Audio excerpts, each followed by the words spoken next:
আচ্ছা, চুপ্পুকে কি রাখবে আপনি মনে করেন বিএনপি? আপনি আপনি নিশ্চয়ই কালের কণ্ঠের যে সম্পাদক হায়দার আলীর সঙ্গে চুপ্পুর ইন্টারভিউটা তো আপনি দেখেছেন।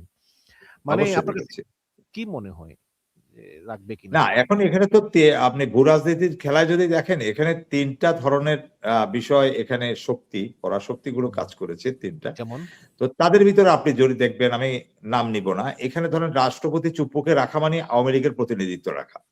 ওকে, ডান। এটা ভারত চাচ্ছে। খলিলুর রহমান সাহেবকে রেখে ইউনূস সাহেবের প্রতিনিধিত্ব রাখলো, আওয়ামী লীগ আমেরিকার প্রতিনিধিত্ব রাখলো, আমেরিকার প্রতিনিধিত্ব রাখলো। তারপরে আপনি আসেন, আমি নাম নিব না, আমি যেহেতু আমাদের বন্ধু সম্পর্ক, এখানে মোসাদের সাথে সম্পর্কিত আছে, তারাও আছে। ঠিক আছে, এখন কথা হলো যে কি, এখানে মোসাদের এক ভাগ, ভারতের এক ভাগ, বাংলাদেশের এক ভাগ, আওয়ামী লীগেরও এক ভাগ আছে, আমেরিকারও এক ভাগ আছে, আমেরিকারও এক ভাগ আছে। তো সব ভাগাভাগির পরে এখন কিন্তু এখান থেকে বঞ্চিত হয়েছে কে? যারা একটু চীন ঘেঁষা, কমিউনিস্ট ঘেঁষা, তাদের কিন্তু প্রতিনিধিত্ব নাই। ঠিক আছে, তুরস্কের নাই, ইসলামিক পাকিস্তানের নাই, পাকিস্তানের লবি যারা মেনটেন করে বা করতো। আচ্ছা ঠিক আছে, পাকিস্তানের কথা আমরা মানুষের গা জ্বলবে বললাম না, কিন্তু ভূ রাজনীতিতে এরা খেলোয়াড়। চীন,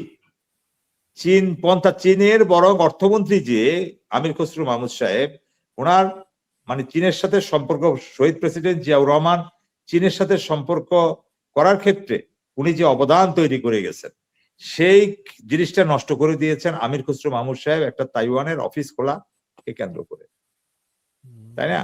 তাহলে আপনি দেখেন, আজকে তিনি অর্থমন্ত্রী, চীনের সবচেয়ে বড়, বাংলাদেশের সবচেয়ে বড় বিনিয়োগকারী রাষ্ট্র হলো চীন, আর সেই চীন অর্থমন্ত্রীর মাধ্যমে করতে হবে। তাহলে সেই আমির খসরু মাহমুদ সম্পর্কে ভারত লবি মেনটেন করার একটা অভিযোগ আছে, বা বিভিন্ন দালালিক প্রমাণও আছে। এখন চীন আমাদের দেশের জন্য যেই উন্নয়নটা, ভারত তো নিজেই ভাত খেতে পায় না, আপনি চিন্তা করে দেখেন ওরা আমাদেরকে কি দিবে, কি করবে? তারপরে দেখেন এই যে সরকার বিভিন্ন সময় তালগোল পাকানো কথা বলছে না, যেমন সালাউদ্দিন সাহেব সম্পর্কে বিভিন্ন অভিযোগ, মানুষের মনের ভিতরে দুঃখবোধ আছে না? ঠিক সে সালাউদ্দিন সাহেব যখন বলেন আমরা বিডিআর হত্যার পুনরায় তদন্ত করব, পরে আবার উনি ইউটার্ন নিছেন যে করবেন না, তারপরে আবার উনি বলতেছেন যে পুলিশ হত্যাকারীদের বিচার হবে। তার মানে মানুষ বুঝে নিচ্ছে আপনি বিপ্লবীদেরকে জেলে নেবেন। এটাও শুনতেছি সংসদ বসলে যে 133টা অধ্যাদেশ উঠবে, যেটা ইউনূস সরকার পাশ করেছিল, সেই অধ্যাদেশের ভিতরে একটা আছে কিন্তু দায় মুক্তি অধ্যাদেশ, এটাও নাকি রদ করে না, ফেলতে পারে। যে 133টার কথা আসছে, 133টা আসবে কেন? সেখানে তো আরো অনেক অধ্যাদেশ করেছে, এখন ওনারা বলতেছে অনেক অপ্রয়োজনীয় করেছে। এখন ওটা জাতির সামনে খোলাসা করতে হবে কোনটা প্রয়োজন আর কোনটা অপ্রয়োজন। এখনো তো আপনার গণভোটে মীমাংসা হয়নি, আপনার অধ্যাদেশ নিয়ে দৌড়াচ্ছেন কেন? আদেশই তো মীমাংসা হয় নাই।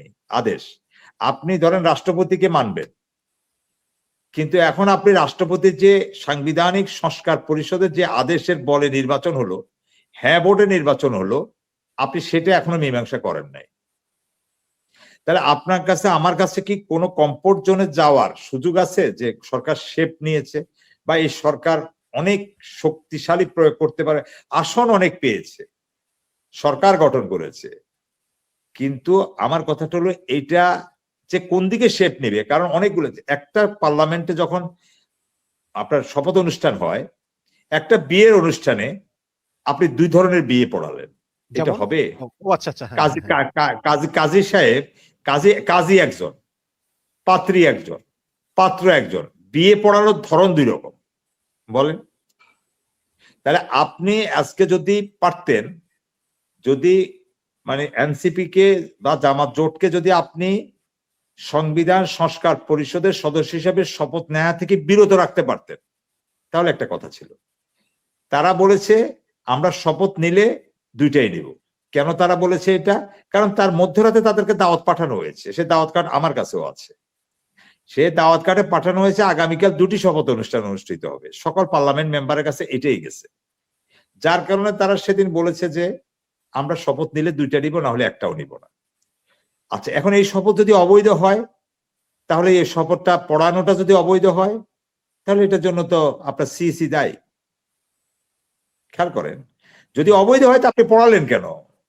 এখন কাজী যদি মনে করে যে কি বিয়ে পড়ানোর নিশ্চয়ই কোনো বাধ্যবাধকতা আছে, বিদেশে 2টা প্যাটার্নে বিয়ে পড়াইছে, শপথ বাক্য পড়াইছে, কিন্তু এখন আপনি বলেন যে এখন যদি এটা অবৈধ হয় বিএনপির ভাষায়, তাহলে তো প্রশ্ন উঠবে এই অবৈধ কাজটা করলো কে? যারা পড়ছে তারা অপরাধী, যারা যে পড়াইছেন শপথ তিনিও তো সেও অপরাধী। অপরাধী। জি, তাহলে আপনি দেখেন যে কতগুলো তালগোল পাকাচ্ছে। আবার আসেন, আপনি সাংবিধানিক আদেশ যদি না মানেন তাহলে তো আপনার নির্বাচনটা লিগ্যালাইজ হচ্ছে না, তাহলে তো আপনাকে আবার ওই জায়গায় ফিরতে যাচ্ছে। এখন চুপ্পুর ব্যাপারে আপনি প্রশ্ন করেছেন, চুপ্পু সাহেব এই যে যার ক্রিয়ানক হয়ে ওনাকে গ্লোরিফাই করার জন্য, না না বললাম কেন, এক মিনিট, তাকে গ্লোরিফাই করার জন্য যে সাক্ষাৎকারটা ছাপালো, আপনি কি মনে করেন যে এখানে বিএনপি খুবই লাভবান হয়েছে? আমি মনে করি বিএনপি স্পেসটা দিয়ে বিএনপির পালিত, হ্যাঁ লালিত নব্য তথাকথিত সাংবাদিকরা, বুদ্ধিজীবীরা, পত্রিকার মালিকরা, তারা এই জিনিসটা ছাপাই দিয়ে এটা ইউনূস সাহেবের সম্মান নষ্ট করতে একটা চেষ্টা করছে। কিন্তু আমি আপনাকে সূক্ষ্ম করে বুঝাই দিই যে এতে ইউনূস সাহেব মানুষের মনে কটা যে দুঃখটা ছিল, যে সন্দেহটা ছিল, বরং ওই সন্দেহটা কেটে গেছে। ঠিক আছে, এতে বিএনপি প্লাস করে নাই, বিএনপি মাইনাস করেছে। এই যে বিএনপি কে দিয়ে করানো বা বিএনপি কাউকে দিয়ে করানো বা কারো দ্বারা প্রভাবিত হওয়া বা বিএনপি কাউকে প্রভাবিত করা, যাই আমরা বলি, বিএনপি কিন্তু এখানে মাইনাস পয়েন্টে। কারণ তাহলে সুপ্পু নিজে বলছে যে ইউনূস সাহেব তাকে গৃহবন্দী করছে, ইউনূস সাহেব কোনো অনুষ্ঠানে তাকে যাইতে দেয় নাই, কোনো বিদেশ সফরে যাইতে দেয় নাই। এখন জনগণ তো ও ঠিকই তো করছে, এমনকি ঈদের ও নামাজ ঠিকই তো করছে। হ্যাঁ, ঈদের নামাজ পড়তে দিতাম। এখন এখন মানুষ তো কি চাইছে? জনগণ চাইছে যে এটা হাসিনার দোসর, এটা চলে যায়, আমরা এটাকে ধরে পার করি, বিদায় করি। এখন যেহেতু এই অবস্থা ছিল, ইউনূস সাহেব টেকনিক্যাল কারণে পারেন নাই, যেটা আবার চুপ্পু বলে দিল যে বিএনপি আমাকে প্রোটেকশন দিয়েছে, 3 বাহিনীর প্রধান দিয়েছে। হ্যাঁ, এই কথাটা বলে এই যে ইউনূস সাহেব যে নিজের পারপাস সার্ভ করতে পারেন নাই, আর তার প্রতি যে উনি মানে স্বৈরাচারের দোষর হিসাবে, প্রধান ব্যক্তি হিসেবে উনি যে মানে ভিলা ছিলেন, এটা তো সেই প্রমাণ করে দিল। এখন ইউনূস সাহেবের প্রতি মানুষ রাগ করবে কেন? ইউনূস সাহেব তো সবাই তো বুঝতেছে যে আচ্ছা ঠিক আছে, ও আচ্ছা আচ্ছা এখানে ভিলেন তাহলে বিএনপি, ও আচ্ছা আচ্ছা এখানে তাহলে 3 বাহিনীর প্রধান ভিলেন। খেয়াল করেন, এখন তো কথা ওই জায়গায় যাচ্ছে। তারপরে তার অভিপ্রায় যে বিএনপি আমাকে, তারেক রহমান সাহেবকে কর্ডিয়াল মনে হয়েছে। এখন বিএনপি যদি চায় আমি থাকবো, যদি না চায় আমি চলে যাব। থাকবো কথাটা আসে কত, কোন সাহসে? এটার উৎপত্তি স্থল কোথায়? ভূমিকম্পের উৎপত্তি স্থল খুঁজবেন, ঠিক যেভাবে আপনাকে চুপ্পু সাহেবের উৎপত্তি স্থলও খুঁজতে হবে। খালি ভূমিকম্পের উৎপত্তি স্থল না পলাশ চৌধুরী, এই উৎপত্তি স্থল আসলে কোথায়? ভারত, এটা তো সোজা কথা। এটা ভারত, আমেরিকা।